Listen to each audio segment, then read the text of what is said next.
Alright, welcome back to another fantastic episode of We Didn't Listen. I'm your host, Chance Paladin.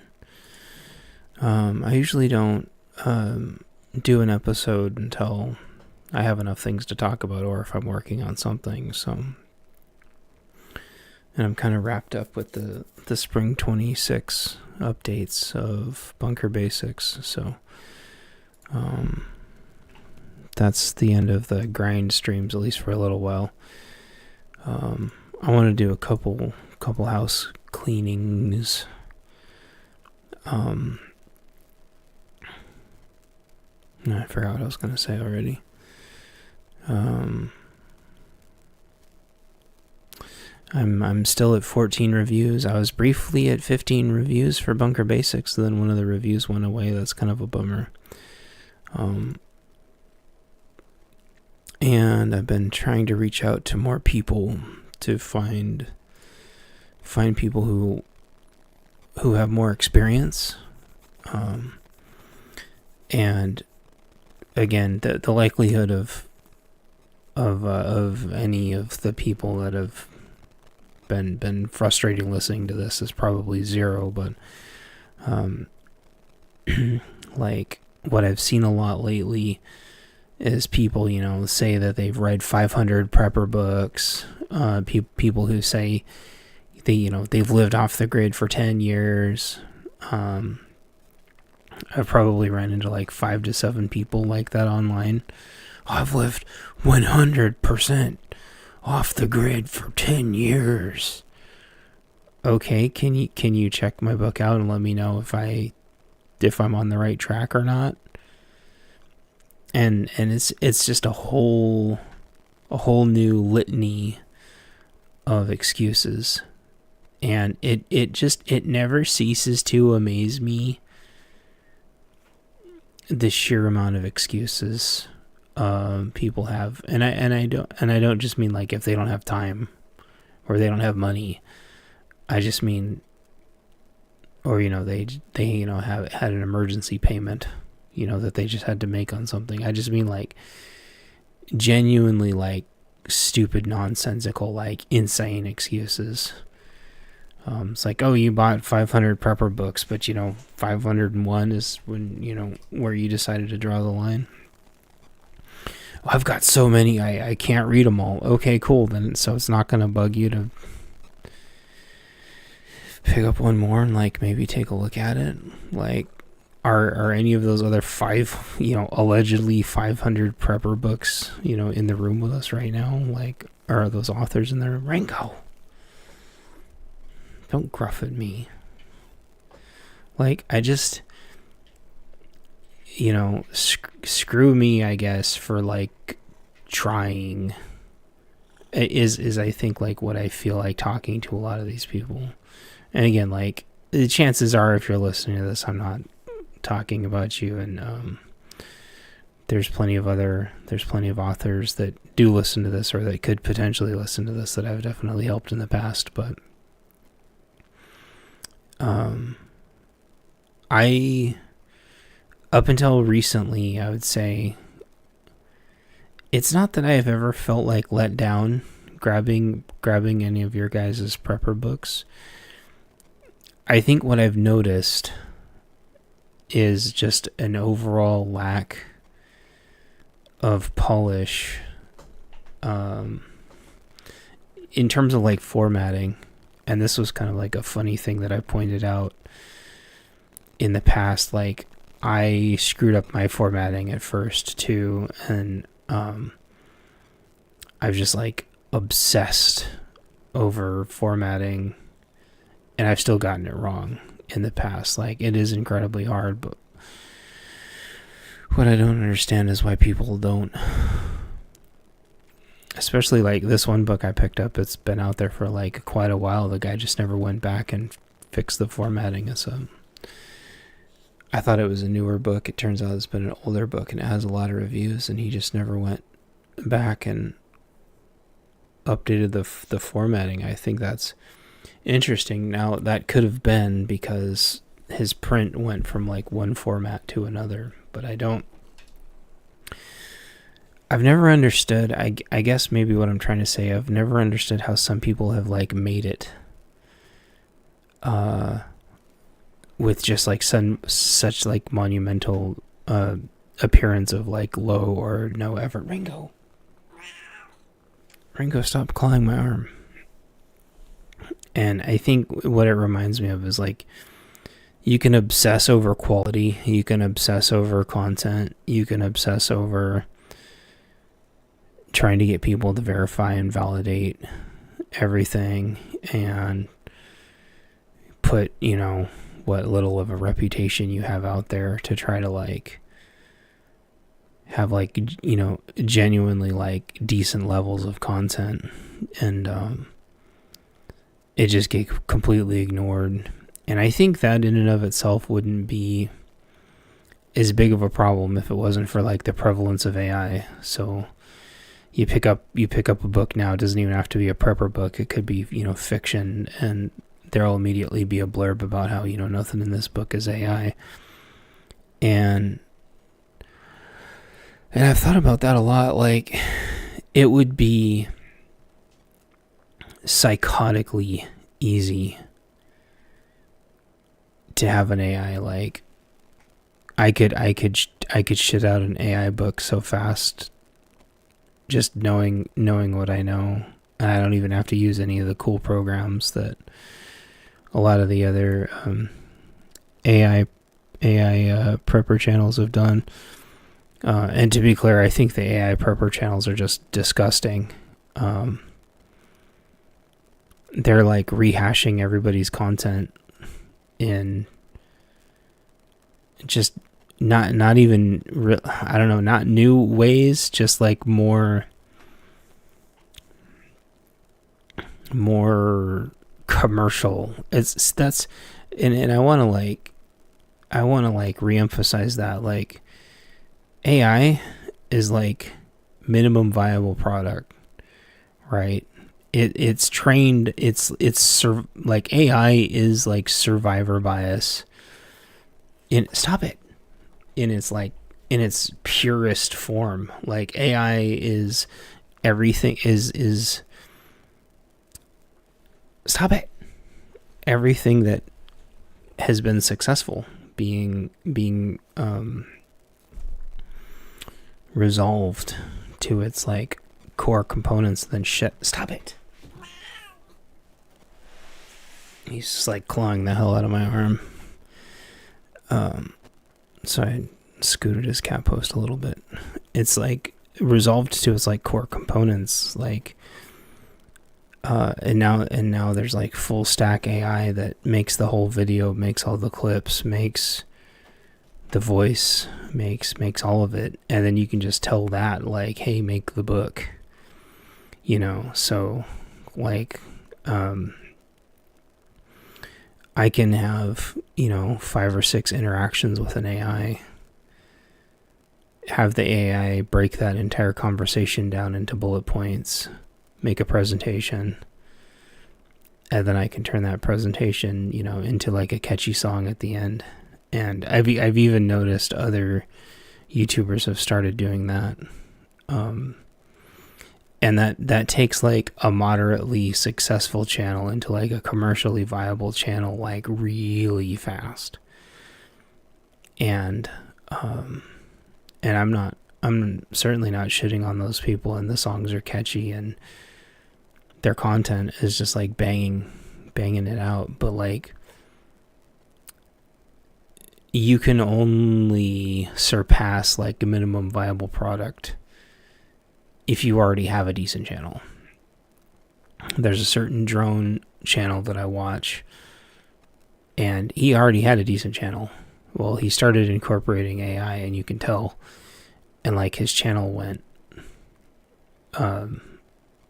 like significant leaps and bounds up because he was able to use AI to improve what he already had instead of the AI be like the foundation of his content. And so people go, oh, I didn't use any AI in this.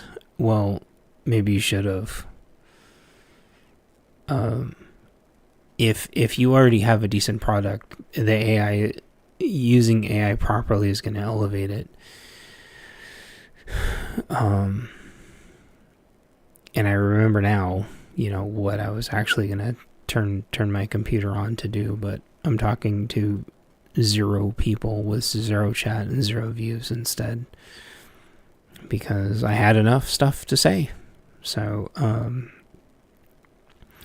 I want to say that about AI because if I do write a follow-up to Bunker Basics, which stop it! Stop clawing at me! If I do write a follow-up to Bunker Basics, which it looks like I am, I actually think I am going to use AI a little bit more, because in the grand scheme of things, I'm starting to think now that you can use AI for parts of your book that not only is nobody going to notice, but like it lets you fill out some parts of it easier. It just saves you time, and nobody's going to notice, and in the grand scheme of things it's completely irrelevant, except that you kind of needed the content there for it to be a complete thought. And I'll use the example of like a Dakota fire pit. In fact, this may have even been on the last podcast or two, where I'd be talking to people, and this happens in real life also, where I'll be talking to people and they'll go, well, you know what a Dakota fire pit is, don't you? Well, why don't you just use a Dakota fire pit? And I heard that so many times, it actually kind of started pissing me off. Where it's like, oh, so your answer to everything is to just use a Dakota fire pit because you can just always use a Dakota fire pit, right? For just everything. That's just always the fucking answer to everything. Just always use a Dakota fire pit. And it took me a long time to think about it, but then I ran into a very, very solid reason why you would basically never use a Dakota fire pit, besides the fact that it takes significantly longer than just digging a little hole and trying to safely use a fire. But the fact that so many fires are started by people starting fires on top of where trees have roots, and those roots can catch on fire and just burn forever, and you can just never, even with a fire department, getting a root put out that's burning is just extremely difficult. So Dakota fire pit, you're digging around and digging holes in here and there, and the likelihood of you catching a tree on fire, catching the roots on fire, burning a city down, burning a town down, burning the forest down, it's just crazy. But it's impossible to have those conversations with people when they've got their little hack that they say, like, oh, the answer to weight loss is just eating less. Oh, fuck, thank you, no shit, Sherlock. Like, oh wow, I wish I'd thought of that. Or just fast, or just go on a diet, or just do keto. It's like, if any of that was easy, just everybody would do that, and it's not. It takes a long time to figure those things out, and it's taken me a long time to like be okay with having a campfire again. I've had multiple close calls with campfires because I took them for granted, and I had to dial it back and kind of slowly work my way back up again. And I think that's like a natural progression, but those that's not cool or sexy to talk about, because that's not the quick hack, the quick, immediate immediate response that people want, that immediate rush of endorphins from just being able to immediately solve something with some kind of bullshit one-liner. Stick around. So bumper sticker logic. Sometimes I think in prepping, sometimes it takes like a long time to appreciate something like thoroughly, and to do that you need a lot of context, and AI certainly can't give you that. That only comes through experience, and I think even consultants don't always get you that either, unless it's a lot of different consultants from a lot of different angles, and people have actually tried it and figured it out and worked through it. It's also like, for example, our car, the negative battery terminal in our car just like disintegrated, so the car's kind of dead in the water, and literally because it's absolutely pouring cats and dogs out there. And even if you go to the store, they give you the little kit to replace it, but that kit kind of implies that you've got kind of like this grounding plate that connects the grounding cable to the battery terminal. And I don't know what idiot on the planet designed these like bell-shaped, ultra thin metal connectors, but like no amount of grip strength that I have on this thing, and only being able to use like one hand like gripping it and another hand on a socket wrench, like, is breaking this nut loose. And so I'm kind of faced with, do I drill this nut, like, do I I can angle grinder it off? I was thinking about that, and I guess I could drill it out. I don't know if I have the right drill that can go through the right drill bit that can go through that nut, but I could angle grinder it off. But I'm just like, that might not even be the best solution, because I might also have to like pull the terminal down and check the wire to make sure the wire hasn't just like rusted all the way through. And then I realize like the terminal that I have like might not work.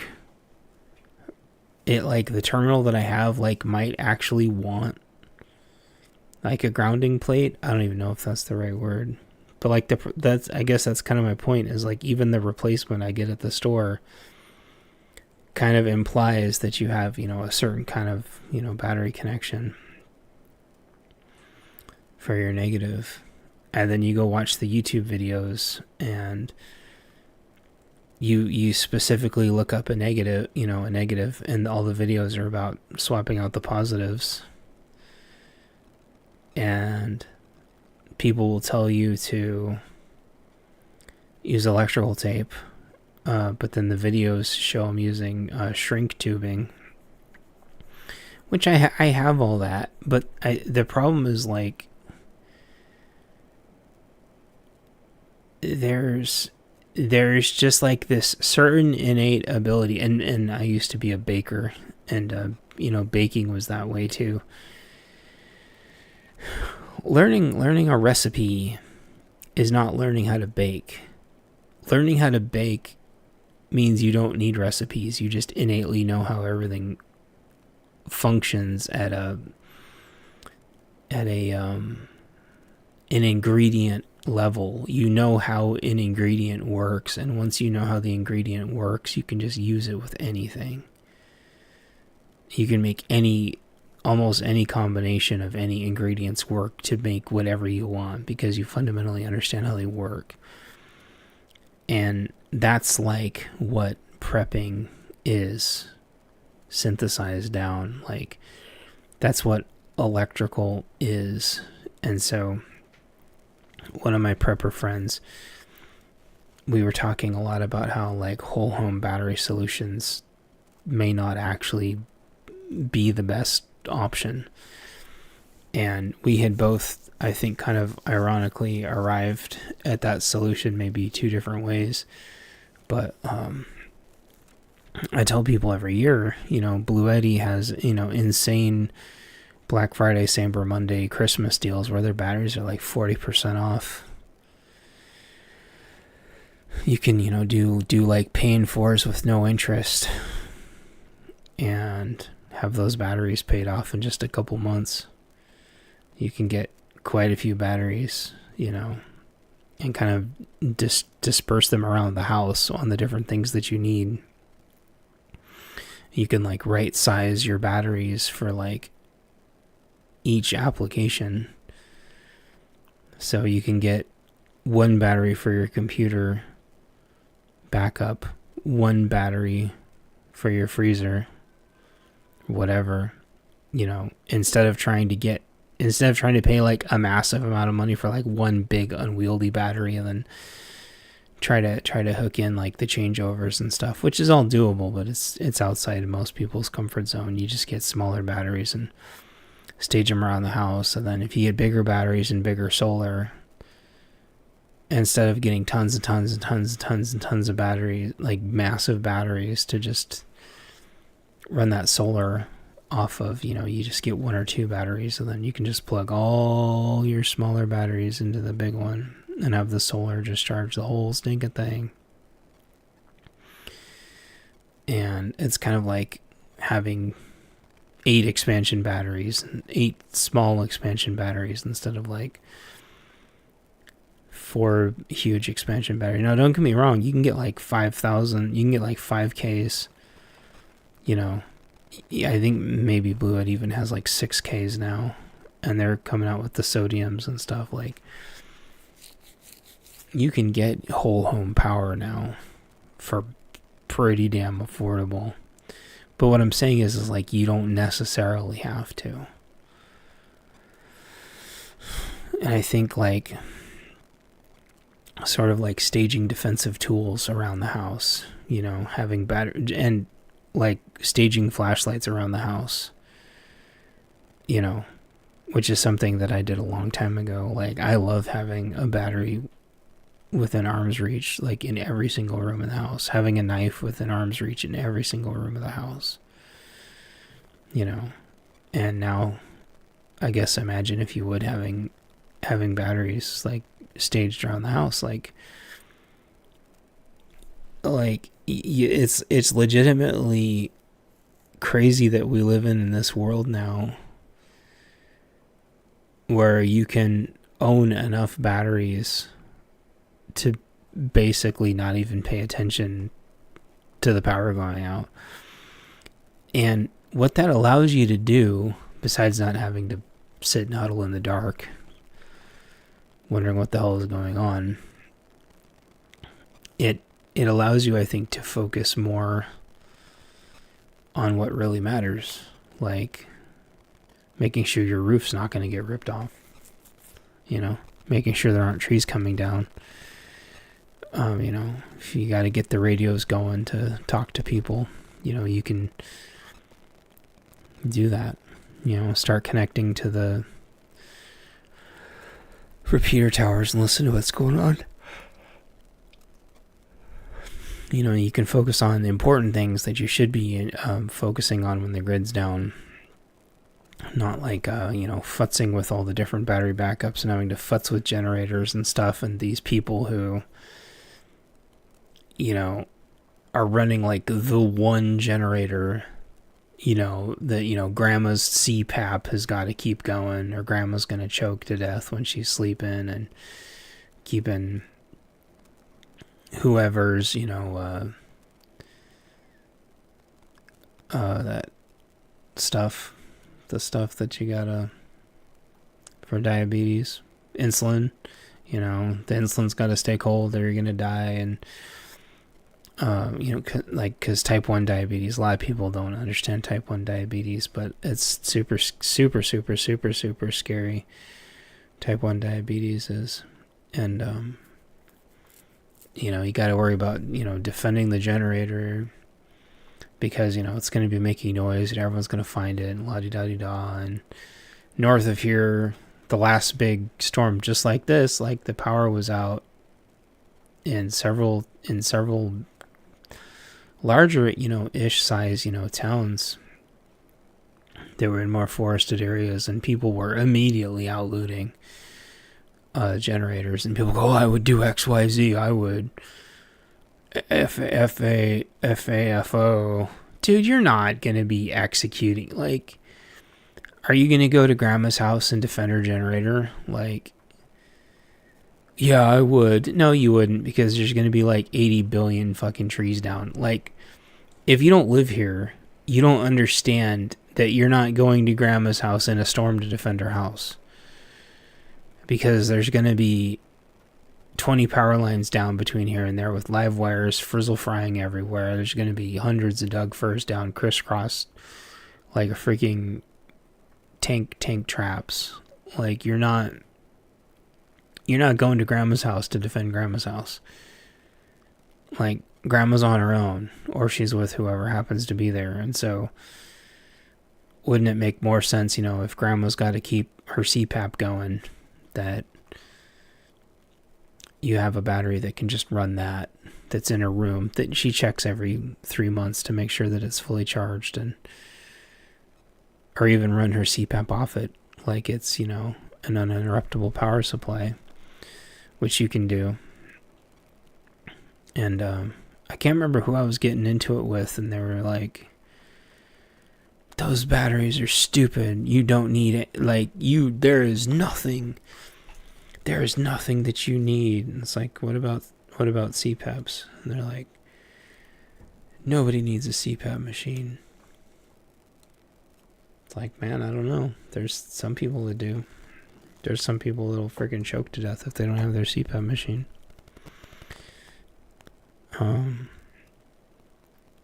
You're just going to sentence those people to death when you can just get like an affordable little battery that'll take care of them just fine. Which is a hell of a lot better than trying to defend a noisy ass generator. And yeah, I know there's Hondas that are really quiet, but like, people like one house away are going to know. And those people are going to tell people, and those people are going to tell people. I know everyone's like, oh, light discipline. Everybody's got flashlights and candles. Hey, somebody's... Sorry if I'm missing anything in chat. My chat's got nobody in it. But it says somebody's there. Hey, Kakino, how's it going? Honestly, I'm not worried about light discipline. I think my neighbors now, if this is hilarious, my neighbors now officially have even more solar lights than we do, which is just both hilarious and awesome. They've got humongous solar floodlights that are bigger than the floodlights that we had when we were kids. And they've just got massive solar floodlights. Like the whole, it's like the whole, don't have a tactical backpack. Tactical backpacks are going to get you killed. Everybody's got a tactical backpack now. Someone asked that in chat the other night. What kind of bug out bag do you get? Get a tactical backpack. Get whatever backpack you want. Get a backpack that's not going to fall apart. Everybody likes to just share this shit because, they think they've got the cool new hack, to tell everybody, or the cool new, counter narrative to share. It's just like, man, I was bringing a tactical backpack to work for 6 or 7, 8, I don't know, years. Like, nobody gives a shit. Literally nobody cares.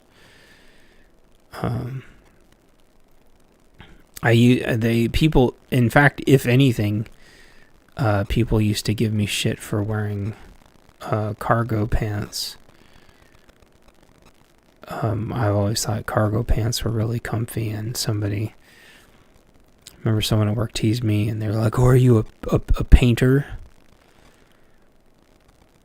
They were teasing at work, mind you, in a place of proper employment, in an office setting. They were teasing me about wearing my cargo pants, which I thought looked as work appropriate as any other pants that anybody else was wearing. But I guess mine had hammer loops, and I hadn't realized that mine had hammer loops, and they were making fun of my pockets. I'm like, oh, so you're making fun of my pants because my pants have more pockets than yours, and mine have hammer loops and yours don't? So I was like, so basically you have inferior pants to me, and you're making fun of me. And now I wear ripstops everywhere because they're comfortable, and they're even more. They're lighter than denim, and I don't know, they're ripstop. And they've got as many pockets as cargo pockets, and I'm sure people have wanted to make fun of me for those two. Like, they definitely get, looks. But if you were to ask, like, oh, you're not gray man because you're wearing, ripstop cargo pants, and it's just like, yeah, but if everybody's wearing them, then you are gray man. Or if you're wearing them somewhere where everybody else is wearing them, then you're blending in with everybody. Like, it's all just the shit that people say. So they have their cool little one-liners. Like, don't wear Danners. It's like, what if everyone's wearing Danners? What's the big fucking deal? Like, a lot of people wear I'm forgetting the name of the other boots now. The other really expensive boots that people like to wear. But anyway, just wear what you're gonna wear and look comfortable in what you're wearing, and wear what everyone else is going to be wearing in the area. But here's the thing: you want to talk about gray man bullshit 101. One of the things they don't tell you in all these gray man bullshit classes and videos is there's plenty of times, and I'll take the city for example, where there's going to be 2 or 3 different potential things that you could wear, 4 if you count whatever it is the homeless people are wearing. There's going to be gals running around in almost nothing because they're wearing their little jogging clothes.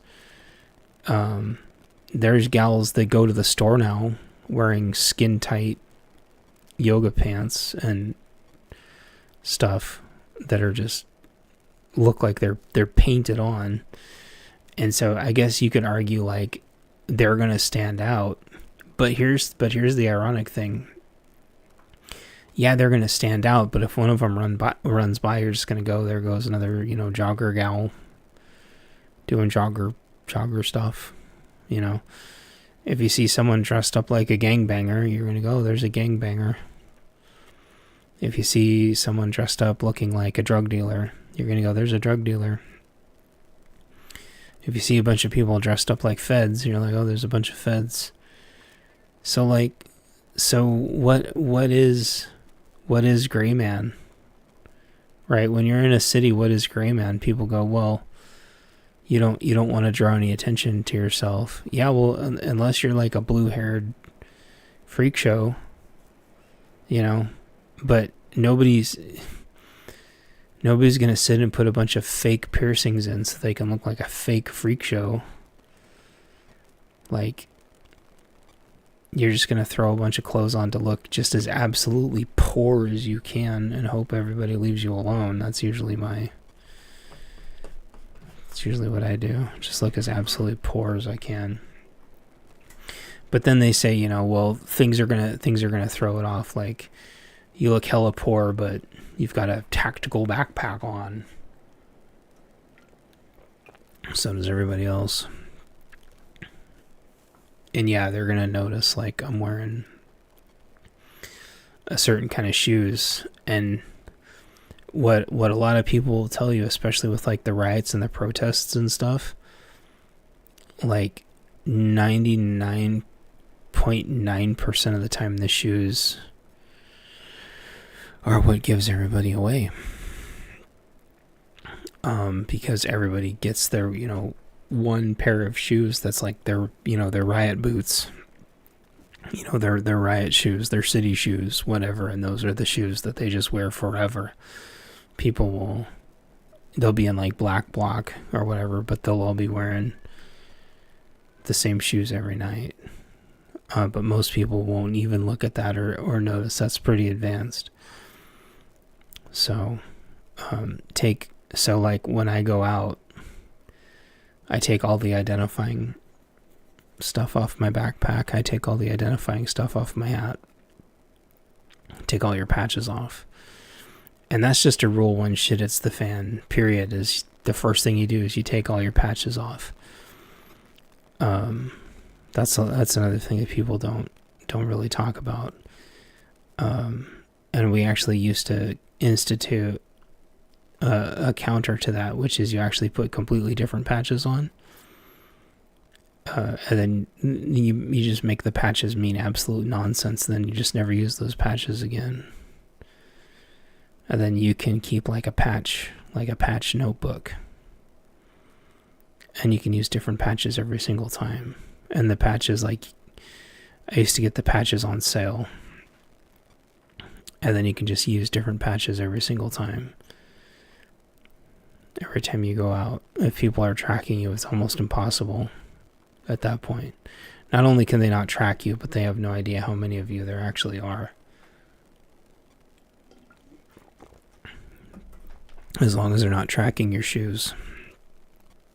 So, but your posture, I always tell people this, your posture is going to give you away. If you look more confident than everybody else, if you look strong and everyone else looks weak, or if you look weak and everyone else looks strong, if you look lost and everyone else knows where they're going, That's why sometimes just looking like a tourist is kind of the way to go.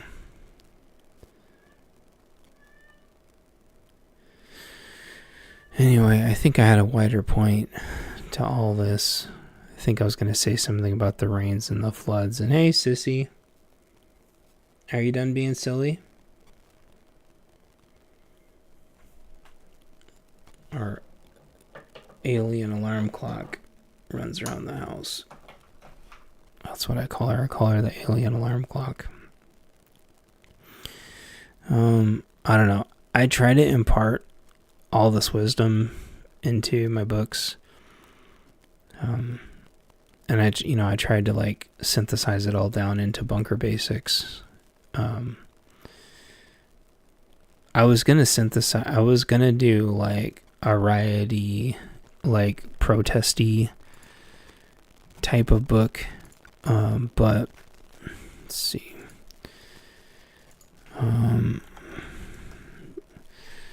Don Shift made a book called Suburban Defense, and then he made a newer one that I haven't read yet called Riot Control. And so Don Shift was way ahead of the curve on this stuff, and he was let's see if I can find like the little thing on him, like his credentials are legit. Yeah, he was a veteran of Ventura County Sheriff's Department, and just really knows his shit. He also wrote the SHTF drone manual, which is like one of my favorite books. And he just wrote the night vision manual. So, like, the dude writes like an absolute machine. And again, kind of going back to like one of the topics I brought up before, there's kind of two different SHTF, you know, not counting like the AI slop, but a lot of these SHTF authors, and I think there's nothing wrong with this, they kind of just write like 2 or 3 topics into kind of like smaller, more contained books. And I don't think there's anything wrong with that. I think it's almost like more palatable. Certainly I would say they make way more money doing it. Because they can sell the books just a teeny tiny bit less. But since they're like tend to be 60 to 90 pages instead of like 300 or 400 pages, you know, their margins are way better. Like this is only a 122 page book, you know, so that's making like $78 on each book. That's pretty good. But also $15 is like way more palatable for people. So not only do they make a little bit better margin, but the cost of entry is a little bit less, and people can just grab the book on the topic that they want. So you know, my next book, you know, Bunker Buddies, you know, isn't going to have a lot of rioty, protesty stuff in it, but I still think like incorporating things about like shoes, like I was talking about. There's like a lot of things that there's also like tons of hidden codes and languages that you're just not going to know if you ever go out like one time. There's a vibe. Riots and protests have like a language all their own. I always use like the Juggalos as an example. Like unless you hang out with Juggalos a lot, you're not really going to be able to talk to them on their level, or you're going to come off as a grifter. And then that's not going to be, you know, good for you. It's the same thing with the gangs. A lot of people try to, you know, fake being gang members, and it's like, dude, that's not going to work for you. Whereas a lot of people, they just LARP being insane. And it's like you can LARP being insane until you run into somebody that just doesn't give a shit and punches you in the mouth. And then what are you going to do? Like double down on your insanity? You're going to get black bagged if you do that. And that's what happened to this one guy. He was just completely unglued. He was saying just the most insane shit in the world. He got popped in the mouth and then kept running his mouth, and then he's facing enough federal charges to put him away for a very long time. You just can't be an unhinged, unglued lunatic. But that's what a lot of them will default to. It doesn't work. You've got to be yourself, but also humble yourself enough to be sensitive to the situation. And, you know, just what a lot of people say, like, oh, just maintain situational awareness. Just maintain situational awareness. Just maintain situational awareness. And then what? Nothing. You get stomped out. And then videos of you getting stomped out get circulated forever. Or, I don't need to learn self-defense. I have a gun. just bullets stop people and don't bring a knife to a gunfight. It's like, it's just, it's infuriating that all of these stupid one-liner things get shared and nobody trains or just buy a generator. Just get a little Honda. They don't tell you the fact that even if it's like a 2-setting Honda, you're just like wasting shit tons of that power for no reason on nothing. Or to like run your well like really strategically, so everybody's ready to like fill up all their tanks and all their jugs at the same time, because it uses the same amount of power either way. Or they'll go, just get a well that you can just pump your own water. Well, that only works if your water is like fairly close to the surface, right? Like, yeah, of course that would be great to have a hand pump well, but if your water is really deep, that's not going to work. People just they just spout this shit. You don't need a ham license. You can just use your radio in an emergency. No, you can't. Not if you don't know what the fuck you're doing. And now it's like, you don't need to train for wars anymore because drones have just superseded everything. I saw that on Twitter earlier. They were like, the military doesn't need drones anymore because look at what Ukraine was able to do with $500 drones. You don't need military drones anymore. Never mind that one military drone could take out that entire warehouse full of drones. Oh, well, you could just get a $500 drone and just take out a tank with the $500 drone. Okay, well, a military drone, it's infuriating. It's just people like to just reduce ultra basic or ultra complex shit to just like bumper sticker logic. And I don't know, I guess why, that image up there, the we didn't listen, that was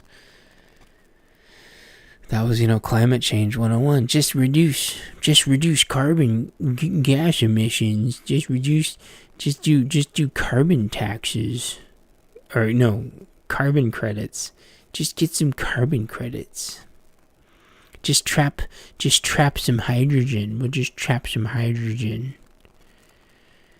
Or I changed my mind. Maybe we should trap the nitrogen instead of the hydrogen, because hydrogen particles are different than nitrogen particles in air. Or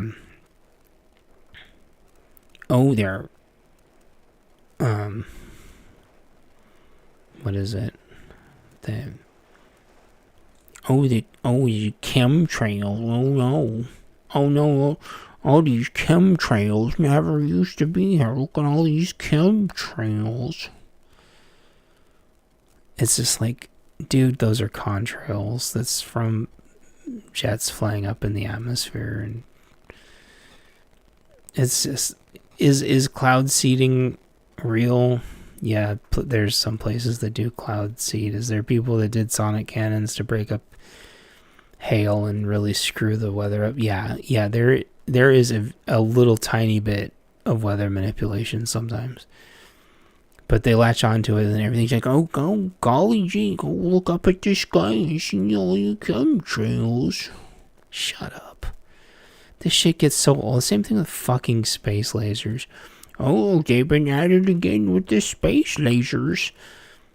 I saw somebody the other night, and they were like, China's Navy wouldn't last one day because of our space lasers. No, shut the fuck.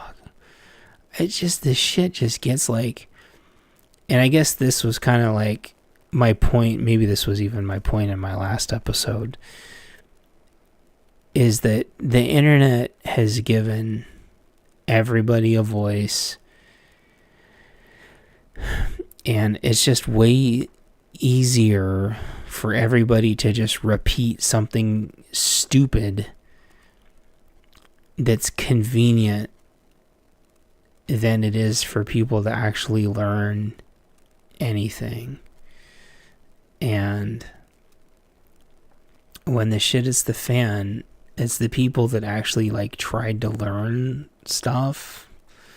Like, I can't remember, I was even reading a prepper book the other day, or I was listening to a prepper channel or something, and they were like, they said the same thing that I've been saying for such a long time, which is people buy the book and then they set the book down, and then they think that them buying the book has like magically imparted the knowledge on them somehow. Or maybe it was in one of the prepper magazines. It was in the prepper magazine I read.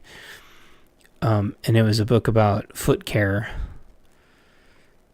And it was a prepper book about foot care. And they're like, people are going to buy this book and then think that somehow they've like magically imparted foot care knowledge. But they're like, this is a book that you need to buy and actually read and actually start doing the things in the book for you to be able, to benefit from this. And I think that's just like prepper books in a nutshell. Like I was telling somebody about the, SHTF drone manual by Don Shift, and they were frustrated that they got their drone and they kind of didn't know.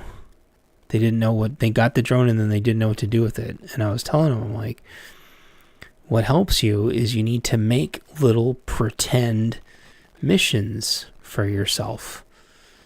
Make pretend missions, and then it'll become fun, because it'll feel like, you've actually got something to go do with it. It's kind of like buying a tool, but then not having anything to work on. It's not like, you've got like 3 or 4 weed whackers now, and it's kind of annoying. Like, I get it, but like, I was flying somebody else's drone that I was working on, and I actually kind of liked flying their drone a lot. Their drone was a lot more fragile, but I actually liked flying their drone a lot. And so, like, it made me want to get a second drone. I wanted to get a second drone anyway, but now I really want to get a second drone. But, well, you can't fly 2 drones. Why do you have 2 drones if you can't fly 2 drones? Or, why do you need 2 rifles if you only have 1 person? Well, I can, a second person can fly the other drone. Like, why does everything have to, why do people think, like, by contradicting you, that they've somehow, like, unlocked the secrets to the fucking universe? That water bottle's gonna break eventually. Okay. Alright, I guess. And PNW Gorilla was talking about it earlier. He's like, your chest rig is gonna break eventually. That's why you need to buy a sewing kit. And then he was also like, that's why you need to have curved sewing needles. And like, I had never thought about like curved sewing needles before, but that was just dope as hell. I was like, dudes, that's the shit that I'm talking about. Like, that's the kind of like wisdom versus, bumper sticker bullshit. You need light discipline or people are going to see you. That flashlight's just going to get you killed. No, running a generator is going to get you killed. Oh, there's quiet ways to run generators. No, I tell you what.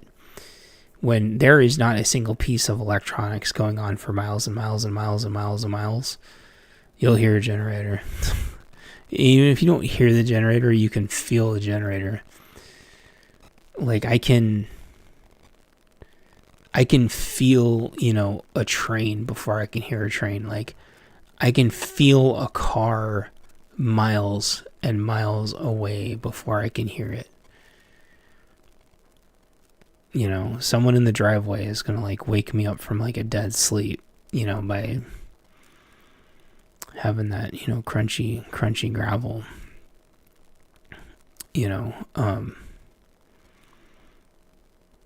When someone drops a box off, I don't hear it.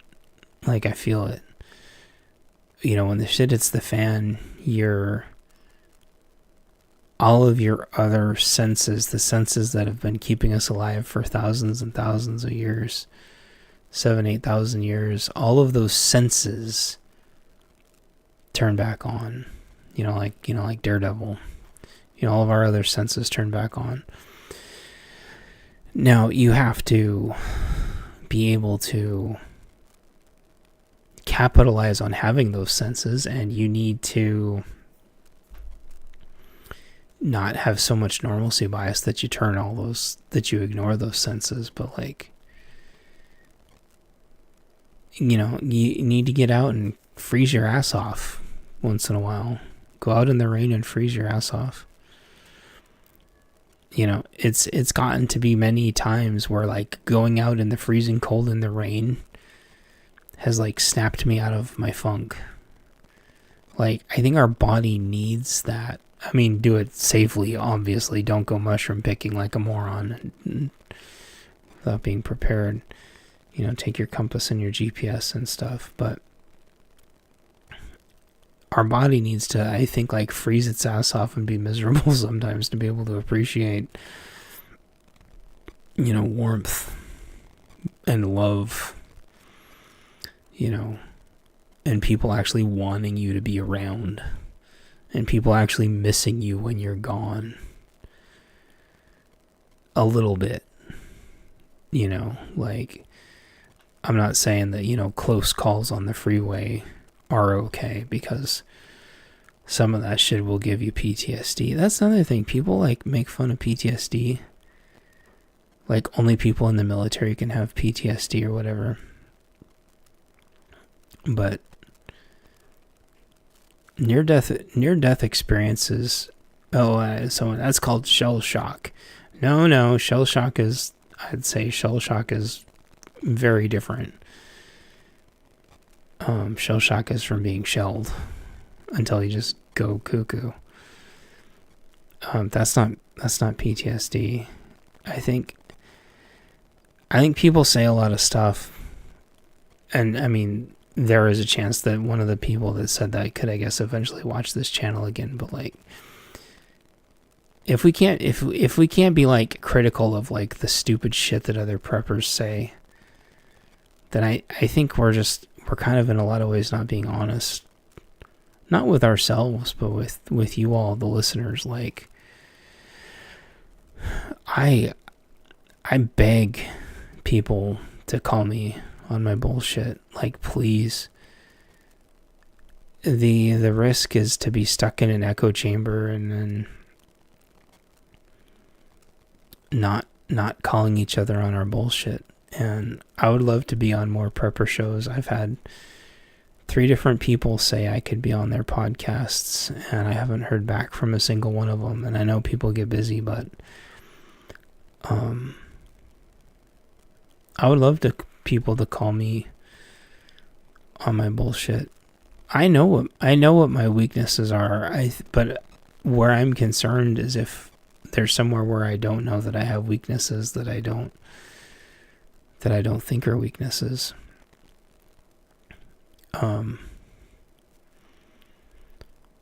But a big part of it I know is like never thinking that, my homestead is like fortified enough. I think that's something that a lot of prepper homesteadery people take for granted, and they hear this, oh, well, just make your yard look like shit and people will leave you alone because they'll think it's already looted or it's not or it's not, worth it. Meth heads aren't going to care. These are the people that will strip your house down to the floorboards for a little bit of copper wire. And it's nuts to me that people hold evident these like false truths. Hey KP, how's it going? Appreciate you. I was just about wrapping up where I've been rambling to myself for an hour about more fake baloney, bumper sticker, prepper stuff. So I know what I'll wrap up with. I did a poll, and actually a lot of people responded to my poll. Way more people than I thought. And so I will I'll throw it up on the screen, actually, as proof my visual aid proof that I'm not just like making this shit up. I know nobody thinks that, but it's like, I don't make this shit up. Here we go. So my question was, if you sent yourself back from 2026 to warn yourself about SHTF, what would your message be? And to my shock and horror, 0% of you said that it's a cookbook. That surprised me. Either you just don't know what that reference is, or you don't think that we're all going to be eaten by aliens next year. Except Game Over Man got 20% of the votes. So, I mean, do you think that we're going to be taken over by xenomorphs next year? Or do you just mean that, like, the game is going to be over? Whereas 50% of you said get away from the cookies. Which is obviously a Jingle All the Way reference, which is the best Christmas movie. I don't care. Stop eating my cookies. A whopping 30% of you said it was the bank's fault, which actually beat out Game Over Man.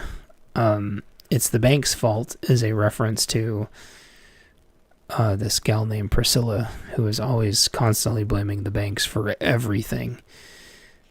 And 2026, I think, is going to be the fall of a lot of banks. All the commercial real estate banks, I think, are going to crash and be bought up by bigger banks next year. So, and Ringo is sleep growling. So, yeah, these are interesting results. I guess if you feel like it, go vote for some reason. And if you want to know why I was originally thinking about this, I think I was watching somebody else's YouTube, or I saw somebody's Twitter post or something, and it made me think, like, if you had to travel back in time, what would you tell yourself to prep for?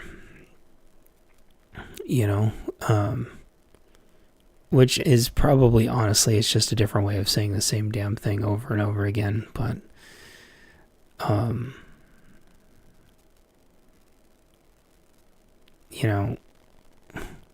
don't think, planning for grid down was a bad idea. I mean, our part of the grid went down like 5 times last month. And south of us on the I-5 corridor, they lost power like at least 3 times. We've got a whole week of storms lining up where we could end up without power for I don't know how long. So I still think grid down,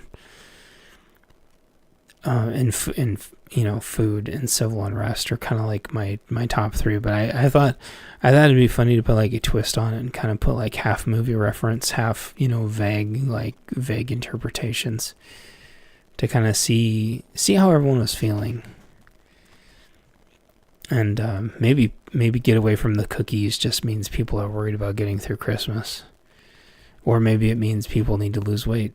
I don't know. I thought it would be a fun way of trying to, dissect where everybody's mind's at, I guess.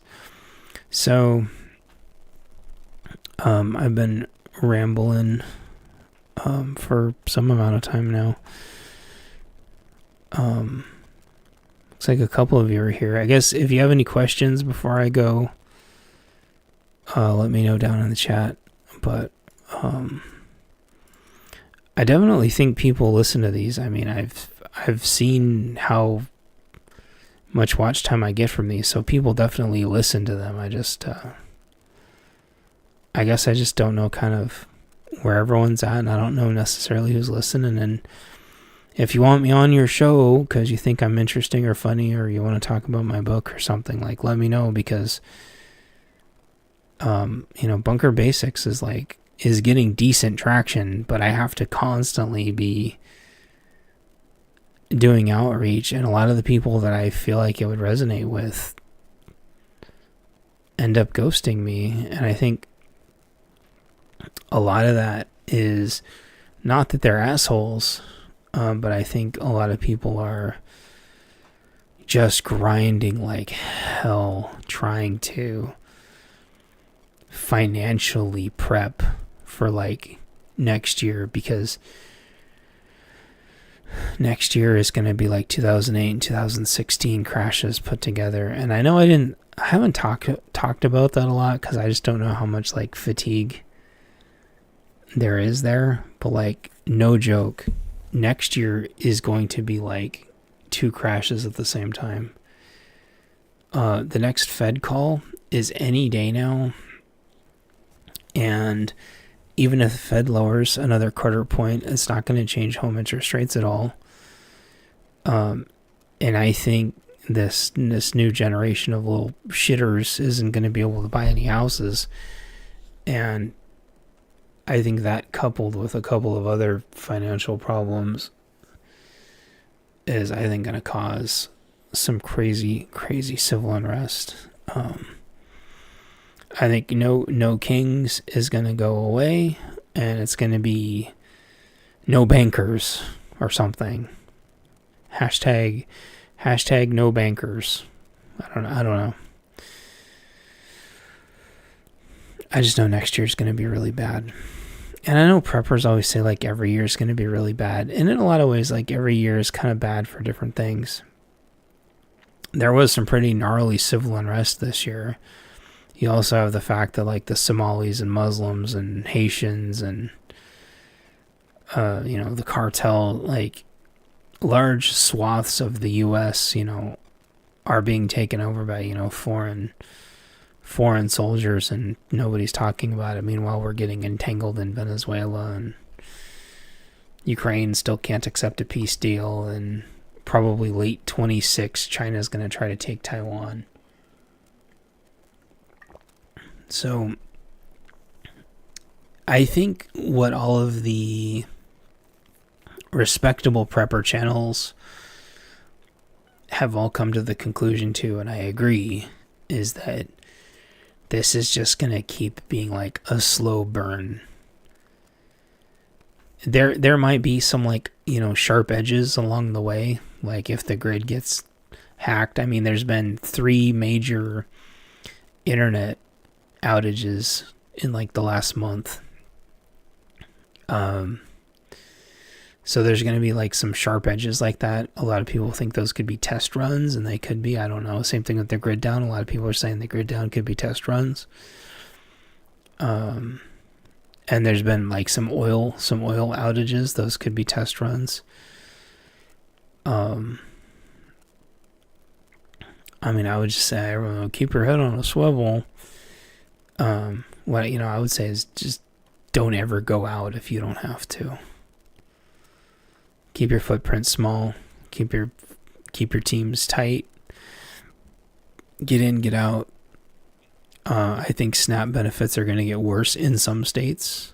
Again, I think on the I-5 corridor, SNAP benefits are going to get worse. It's going to cause food shortages. It's going to cause people to get pissed off at churches again.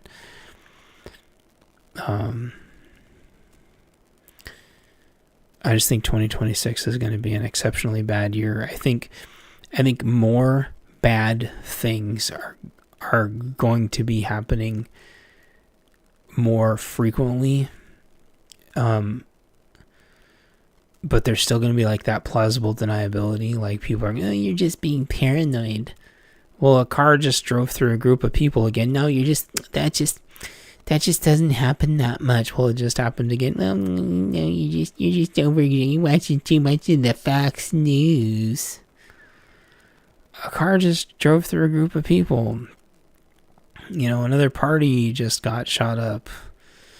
Like, you know, I hate to say this, but like, more bad things could happen to more influencers. I don't want that to happen. I'm not encouraging. I want everyone to leave everyone alone. I'm just saying, like,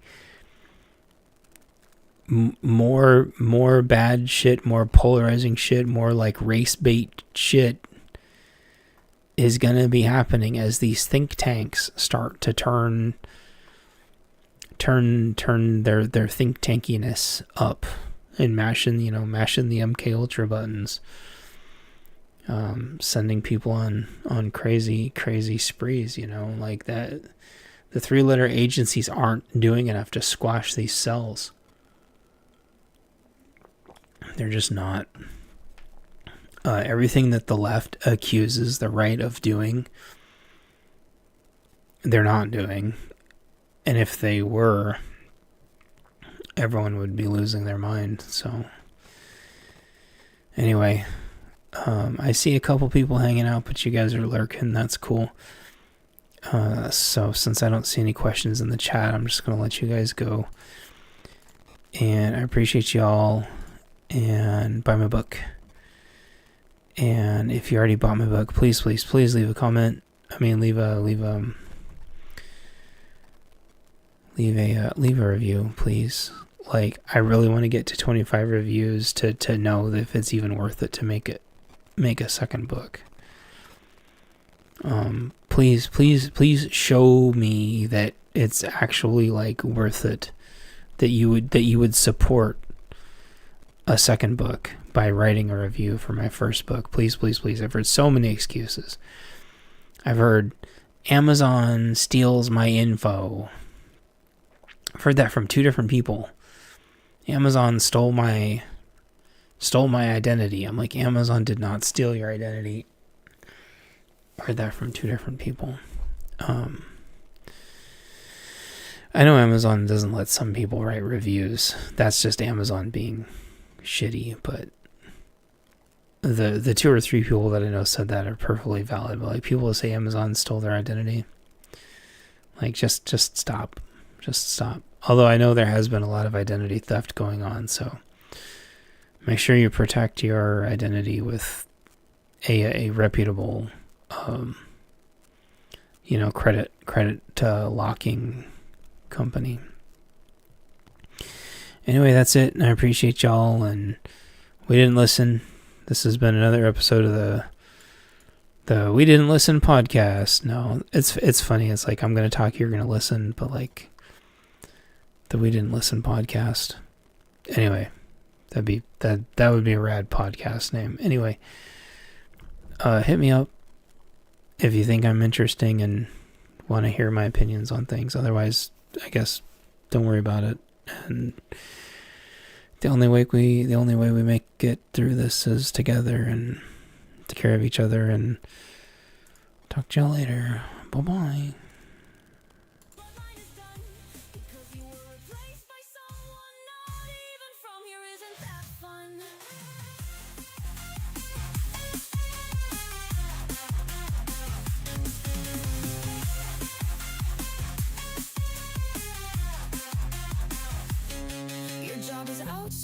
Isn't that great? Coming to work in the morning and the deliverables are late. They did everything wrong and kicked the tickets back, but nothing's been fucking done because their agency is whack. It's a race to the bottom that you didn't know. You went to school to know you're in debt with